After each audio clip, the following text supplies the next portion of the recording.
구독만 해도 돈이 되는 5분 경제입니다. 오늘은 머스크의 말 한마디가 하루 만에 시장의 승자와 패자를 갈라놓은 이야기를 살펴보겠습니다. 결과부터 보시죠.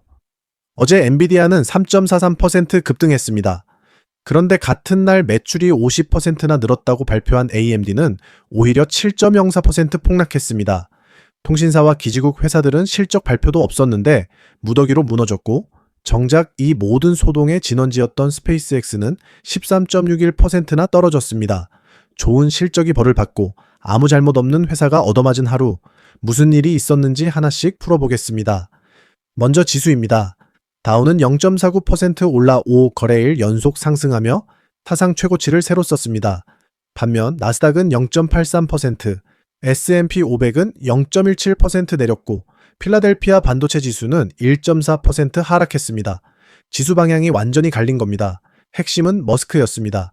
스페이스X가 실적 발표 자리에서 앞으로 인공지능 설비를 엔비디아 칩만으로 채우겠다고 선언했습니다.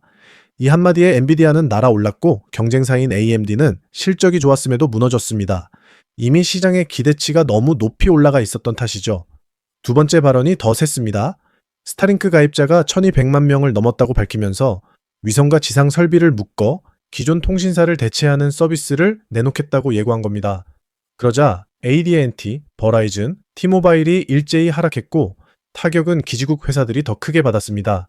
크라운캐슬은 4.92%, 아메리칸 타워는 4.1%, SBA 커뮤니케이션은 5.06% 밀렸습니다. 위성이 기지국을 대신하게 되면 통신탑을 빌렸을 이유가 사라진다는 우려입니다. 그런데 정작 스페이스X 본인이 가장 크게 무너졌습니다. 매출은 예상을 웃돌았지만 한 분기 설비 투자가 184억 달러, 우리 돈으로 약 26조 원에 달했기 때문입니다. 직전 분기의 2배에 가까운 규모죠.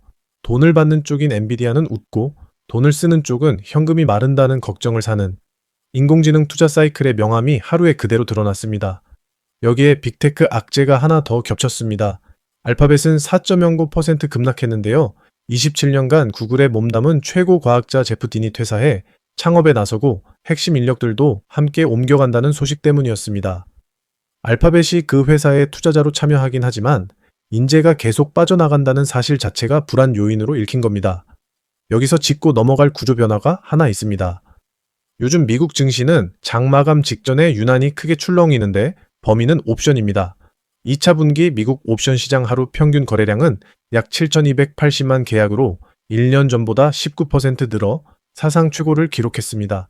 특히 당일에 만기가 끝나버리는 초당이 옵션이 하루 2천만 계약을 넘어서며 연초 대비 46% 증가했고, S&P 500 옵션만 보면 전체의 약 65%가 당일 만기 물량입니다.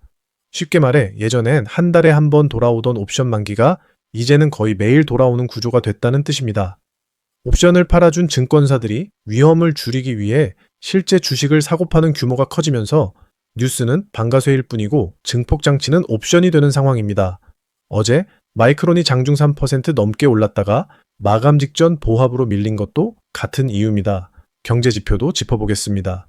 7월 ISM 서비스업 지수는 54.1로 기준선인 50은 지켰지만 예상을 밑돌았습니다. 문제는 안쪽입니다. 고용지수는 47.4로 위축 구간에 들어간 반면 가격지수는 70.3으로 높아졌습니다. ADP 민간 고용도 44,000건 증가에 그쳐 예상치의 절반 수준이자 6개월 만에 최저치였습니다. ADP는 인공지능 도입으로 채용 자체가 줄어드는 구조 변화가 나타나고 있다고 설명했습니다. 고용은 식는데 물가는 덜 식는 조합입니다. 여기에 연준의 카시카리 총재가 지금 조금씩 올리지 않으면 나중에 더 크게 올려야 한다며 금리 인상론을 다시 꺼냈습니다. 기준금리는 연 3.50에서 3.75%로 동결된 상태입니다. 그나마 훈풍도 있었습니다. 이란과 오만이 호르무즈 해협 통항 항로에 합의하고 공동성명을 조율 중이라는 소식에 긴장이 누그러졌습니다. 60일간 통행료 없이 해협을 이용하고 30일 안에 기뢰를 제거하는 임시협정이 논의되고 있다는 보도입니다. 덕분에 10년물 국채 금리는 4.6% 부근으로 내렸고, 국제 유가는 브렌트유가 소폭 오르고 WTI는 내리며 혼조로 마감했습니다. 제약주는 별개로 강세였는데 일라이릴리가 비만 치료제 판매 호조로 4.86%, 암젠이 4.57% 올랐습니다. 그럼 우리 시장은 어떻게 봐야 할까요? 신호가 엇갈립니다. 메모리 가격이 계속 오를 것이라는 머스크의 언급은 삼성전자와 SK하이닉스의 우호적입니다. 하지만 정작 SK하이닉스 예탁 증서는 하락 마감했고 저장장치 회사인 샌디스크와 웨스턴 디지털은 실적 발표 뒤 시간외에서 각각 4%, 10% 가까이 추가로 밀렸습니다. 같은 반도체라도 인공지능 연산 쪽과 저장 장치 쪽의 온도가 완전히 다르다는 뜻입니다. 통신 장비와 기지국 관련 종목에도 위성 대체 우려가 옮겨붙을 수 있어 확인이 필요합니다.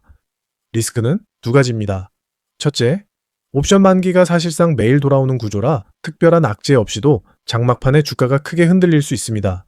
둘째, 고용은 식는데 물가는 높게 유지되는 조합에서 연준 내 인상론까지 나온 점은 금리 기대를 되돌릴 위험 요인입니다. 정리하면 오늘 국내 증시는 전일 급등에 따른 되돌림과 종목별 차별화가 함께 나타날 가능성을 열어두는 것이 합리적입니다.